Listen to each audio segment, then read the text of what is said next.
Hello, everyone, and welcome to this week's edition of the Public Health Management Series created by LAITR in collaboration with Youth Justice Fund and funded by the Blue Cross Blue Shield of Michigan Foundation. The topic of this week is on nutrition. Before we move forward into the topic of the week, which is nutrition, I wanted to provide a brief chance to review and offer reminders for some of the things we've addressed throughout these first couple of weeks here in the health management series.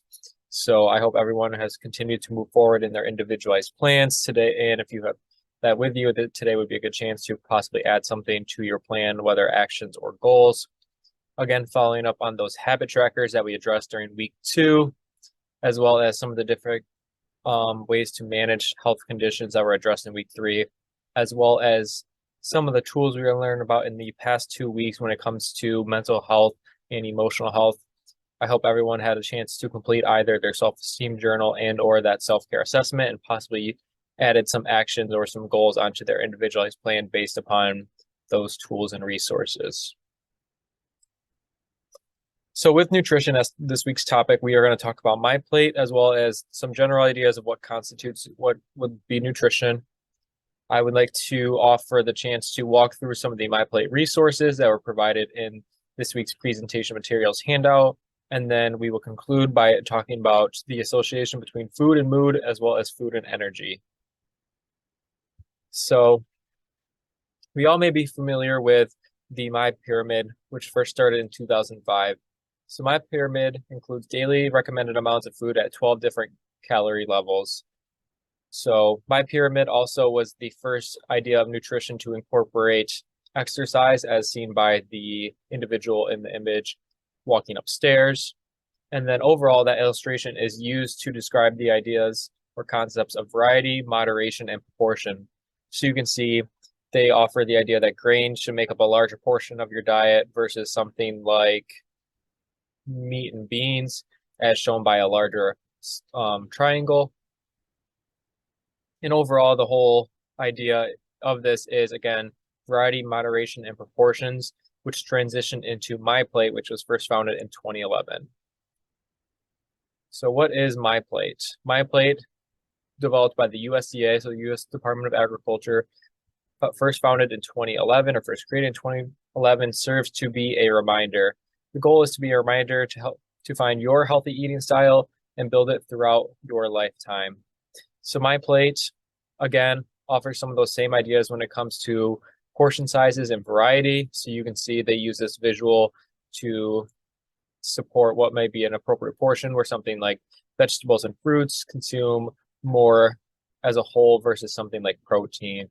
So overall, the idea of My Plate is, again, variety, amount, nutrition all matter. So what are some of the ideas of My Plate? My Plate offers these ideas or reminders. There's a few different ones to address today, 4 specifically. So the first one is that all food and beverage choices matter. So the focus is to be on variety, amount, and nutrition. So a healthy eating, it's important to remember that as all choices matter, a healthy eating lifestyle can reduce your risk of diseases such as heart disease, diabetes, and cancer. A second idea or reminder of My Plate is that they encourage an eating style low in saturated fats, sodium, and added sugars. So to support that, they suggest they use nutrition fact labels and ingredients lists to find amounts of said saturated fat, sodium, and added sugar in the foods and beverages you choose. And then with that, they state that eating food with less sodium can reduce your risk of high blood pressure, which we learned about in that week 3 presentation when it comes to managing health conditions. Additional reminders and ideas in My Plate include the idea that making small changes can help you create a healthier eating style. So as mentioned, My Plate, the whole focus is to build a healthy eating style throughout your lifetime.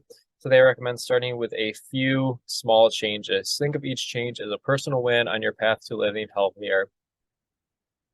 You can find little victories that fit into your lifestyle, and you should celebrate those victories. And overall, the idea of My Plate is to support healthy eating for everyone. So they want to create settings where healthy choices are available and affordable. And the idea is that whether you are a professional, policymaker, partner, industries, families, and individuals, aka everyone, can help can help others in their journey to make healthy eating a part of their lives. So as we briefly reviewed, there are 5 different categories of My Plate. On their plate, showing those proportions, they have fruits, vegetables, proteins, grains, and dairy. So now that we know what some portion sizes may generally look like and also what categories of nutrition we may be looking for, it's important to ask what actually constitutes some of these categories and what is the exact right amount of each of these categories to eat. So the first link in the resources provided for this presentation, which can be found on the Life After Incarceration website, is a link for the My Plate plan. So if you were to follow this link, the My Plate plan, as it states, it shows your food group targets and what and how much you should consume within your calorie allowance. So again, the My Plate plan is based on things like your age, sex, height, weight, and physical activity level. So just to briefly walk through this for myself, as a 24-year-old male who weighs approximately 165 at a height of 5'11", my physical activity comes to roughly 30 to 60 minutes of moderate activity. This is based on per day. My Plate calculates a plan that I should be consuming 2,800 calories to maintain your current weight. And then depending upon your goals, for example, if you're trying to gain weight, you would consume slightly over that, somewhere in the range of 2,900 to 3,000 calories in a day to gain weight, versus if you were trying to lose weight, your goal would be to consume less than this 2,800, somewhere in the range of 2,500 to 2,700. So once you have completed the My Plate plan based upon things like age, sex, height, weight, and activity level, you will click on the link and it shows you exactly what you are looking for as far as your portion sizes for the different categories we briefly mentioned. So for myself, it's recommended that I eat 2.5 cups of fruits per day, 3.5 cups of vegetables, 10 ounces of grains, 7 ounces from the protein group, and 3 cups of dairy. So that gives you a better idea as far as how much I should be consuming in a day as far as each category, as well as the calories I should consume in a day. But the question that may come up next is what actually constitutes something like what exactly can be considered a grain, what's a protein, and things of those nature. So again, returning back to the resources that were provided for this presentation that can also be found on the Life After Incarceration website, you should next go to the myplate.gov website. And using this website, you can get a better idea of what exactly might constitute a fruit, a vegetable, a grain, a protein, as well as dairy. So for example, if I wanted to learn about what protein sources I might be able to find or what might be best for me, again, we've kind of already learned how much protein I should consume daily, but this also all these tabs gives us ideas as far as why it's important to consume proteins, grains, dairy, etc. And it also gives us a better breakdown as far as what might constitute protein, fruits, grains, etc. So as you can see, this is the equivalent table. So for myself, the recommended was 7 ounces of protein in a day. So and all these are in 1 ounce equivalents. So you can find things like eggs. 1 egg is equal to 1 ounce of protein. So for myself, if I was going to eat eggs only, I would be eating 7 eggs in a day to reach my protein goals. And then also within this page specifically, they give you better ideas as far as why it's important to consume each of the categories, whether they are proteins, fruits, vegetables, etc., etc. So this walks through the important nutrients that you may receive from consuming protein, as well as the health benefits of hitting and eating an appropriate amount of protein. So this details specifically protein related, why it's important to eat things like a variety of seafood. Also beneficial is that if you are someone who is a vegan or vegetarian, they also offer choices as far as what vegan or vegetarian choices may be available for you to make sure you are ensure you get your appropriate amount of protein. And then finally, on this page specific, what is the food group gallery? And this provides probably the most detailed look as far as what constitutes protein. So they talk about some of these different lean meat cuts and it gives you this big extensive list of different protein sources. Let's say, for example, you were a vegetarian and you were looking for protein sources from beans, peas, and lentils. This also offers an extensive list of how you would reach your protein goals if you were just looking to achieve your protein goals under a category of beans, peas, and lentils. But overall, you can see there's many different categories of protein, and this offers a pretty extensive list as far as what may be out there for you to help reach, for example, your protein goal. And again, as there were 5 categories within the MyPlate plan, fruits, vegetables, proteins, grains, and dairy, you can follow each of those links under MyPlate to find maybe how much to consume and also what sources, and as well as the benefits. And then if you can recall, one of the ideas or reminders of MyPlate was to support healthy eating for everyone. So to answer that question as far as how exactly they are supporting healthy eating for everyone, the MyPlate website, outside of the nutritional information, they also have these different resources that you can find on their main menu. So for example, if we were to go to eating healthy, we could look at something like healthy eating on a budget. So this tab is very beneficial because one, it highlights things, direct supports that you can have, such as the MyPlate app, which can, of course, you can input information as far as reaching your dietary goals, but also offers things when it comes to cost saving opportunities, as well as budget friendly tools.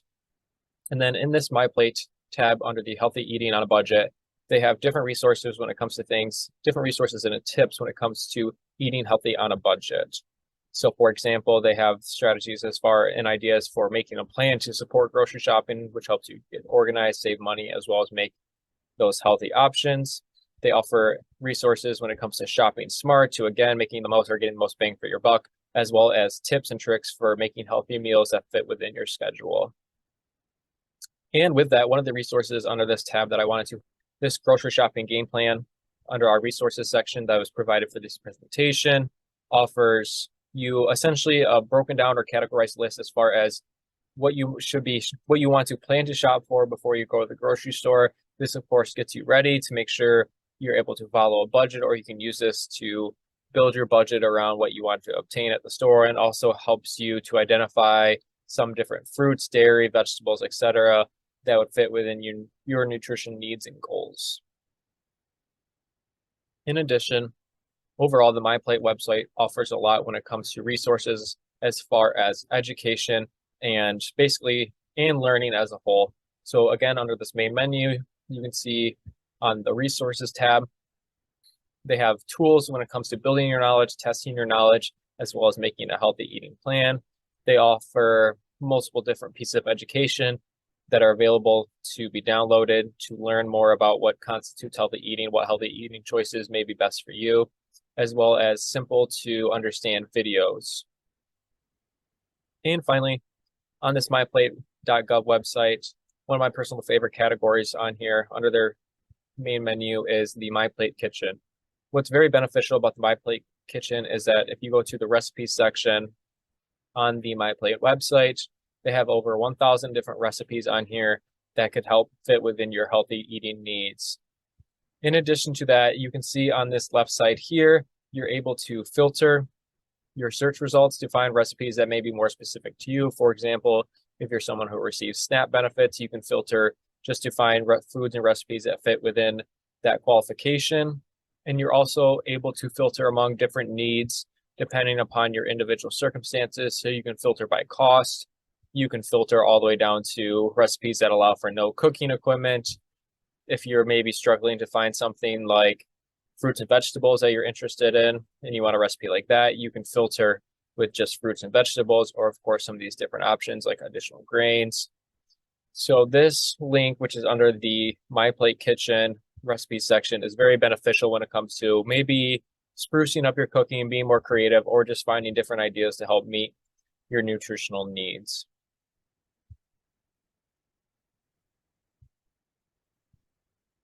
And then returning back to our presentation, we were able to just walk through the MyPlate plan, how to create your plan based upon your individual factors, as well as some of the information they offer when it comes to nutritional facts and suggestions.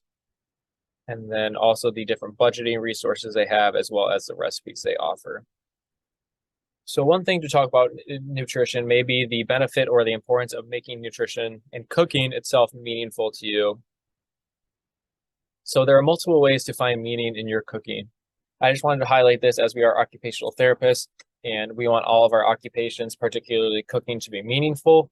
So there are different ways to do that, whether maybe your nutrition and your cooking looks like baking cookies with your grandmother or another significant individual in your life.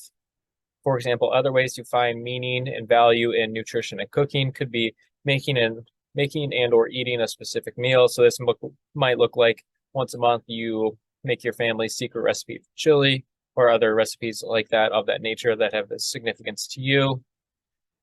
Making meaning in nutrition can result from decorating cookies. Obviously, this may serve as a form of personal expression, or there's other ways to make nutrition meaningful, such as finding fun in cooking, which could be something as simple as tossing your pizza dough in the air like you're in a movie. And with this idea as well, I wanted to again return to our presentation resources to show other ways that we can make cooking and nutrition meaningful. So if you are now on page 4 of the resources that are on the Life After Incarceration website, this highlights different ways that you can make cooking and nutrition meaningful. So for example, maybe it would be meaningful for you if you were to get your child, your grandchild, your niece, nephew, etc., involved in the cooking that you do. And this infographic highlights different ways, depending upon their age, how you can get them involved and maybe make the nutrition and cooking more meaningful to you and your family. In addition to that, because feeding and nutrition may be difficult for younger individuals, this resource here specifically offers ways and phrases to support cooking to make it a positive experience for some of our younger individuals. So it kind of walks through phrases that may be a hindrance versus phrases that may help when it comes to supporting cooking and nutrition for maybe a child or a young adult who has more difficulties when it comes to feeding and eating. And again, that was on the presentation resources that you can find on the Life After Incarceration website. Another additional area to address in nutrition and diet and healthy eating in general, outside of the idea that healthy eating can support a healthy lifestyle, is some of these ideas when it comes to food and mood. So proper nutrition is about more than just looking good. So food and your diet can actually affect your mood, and there have been certain research to support these findings. For example, there have been some initial promising findings linking your diet to your mental health. 2 recent clinical studies about the Mediterranean diet, which is a diet that's high in monosaturated fats, fruits, vegetables, fish, legumes, cereals, and nuts, showed that there's been positive findings on the Mediterranean diet when it comes to improving symptoms of depression. And again, that came from 2 recent clinical studies of individuals following that Mediterranean diet. Also in 2020, there was a literature review based on 37 studies that confirmed an association between polyphenols consumption and depression risk, as well as their ability to reduce depressive symptoms, which polyphenols, to be more specific, are naturally occurring compounds found in fruits, vegetables, cereals, and beverages. Some of these fruits can include things like grapes, apples, pears, cherries, and berries. So what exactly is a Mediterranean diet? The Mediterranean diet is a diet pattern that is high in, again, monosaturated fats, including plenty of fruits, vegetables, fish, legumes, cereals, and nuts. Perhaps what's just as important as what is in the Mediterranean diet is what is not in the Mediterranean diet, which is a lot. It does not include a lot of red meat, alcohol, or dairy. In addition, there's a 2020 systematic review of 61 observational studies, and this 2020 systematic review stated the most prominent results indicated that high total intake of fruits and vegetables and some of their specific subgroups, including berries, citrus, and green leaf vegetables, may promote higher levels of optimism and self-efficacy, as well as reduce the level of psychological distress, ambiguity, and cancer fatalism, and protect against depressive symptoms. It is important to know, however, that it must be indicated that these studies were conducted using various methodologies in a different population. So of course, these results are not an end all be all, and it's just a note of limitation of that study that I just cited. But in this 2020 systematic review, the overall conclusion was that taken together, it can be concluded that fruits and or vegetables and some of their specific subgroups, as well as processed fruits and vegetables, seem to have a positive influence on mental health, as stated in the vast majority of their reviewed studies. Therefore, the general recommendation is to consume at least 5 portions of fruit and vegetables in a day, which may have benefit to your mental health. And then extending beyond food and diet's effect on your mood is food and diet's and nutrition's effect on your energy. So everyone may have a general idea of what a calorie is. A calorie is what you consume in your food, and food are made up of different amounts of calories. It's important to know by definition, a calorie is actually defined as a unit of energy. And with that in mind, portion size may be very important when it comes to your energy throughout the day. Researchers have observed that the circadian rhythms of people who eat a larger than typical lunch show a more pronounced afternoon slumber or sleepiness, meaning that individuals who ate a bigger lunchtime portion often have a more sleepy circadian rhythm than individuals who had a more moderate lunchtime proportion. In addition, there has been research to show that high-fat foods can be very rich and heavy, which mean that they are more difficult to digest, leading to increased likelihood of a post-meal tiredness. In that same idea, high carbohydrate meals can also increase drowsiness. In addition to fat, some research has found that meals with large amounts of carbohydrates increase the perceived amount of fatigue. Other research regarding food and nutrition's effect on your energy.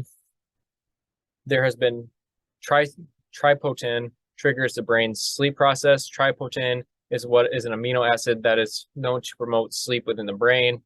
Foods such as turkey contain triptophane, and that's why you may feel famously sleepy after consuming a big Thanksgiving meal. Other foods with triptophane include milk, bananas, oats, and chocolate.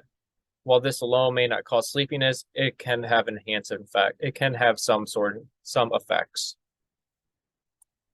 In addition, research has shown things like tart cherries promote sleep. Small studies have found tart cherries can be associated with improved nighttime sleep.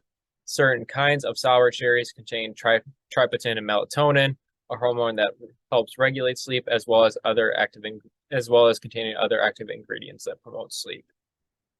And finally, nuts and different types of nuts are known to be rich in melatonin. So walnuts, pistachios, and other nuts have some of the highest melatonin levels of any plant foods.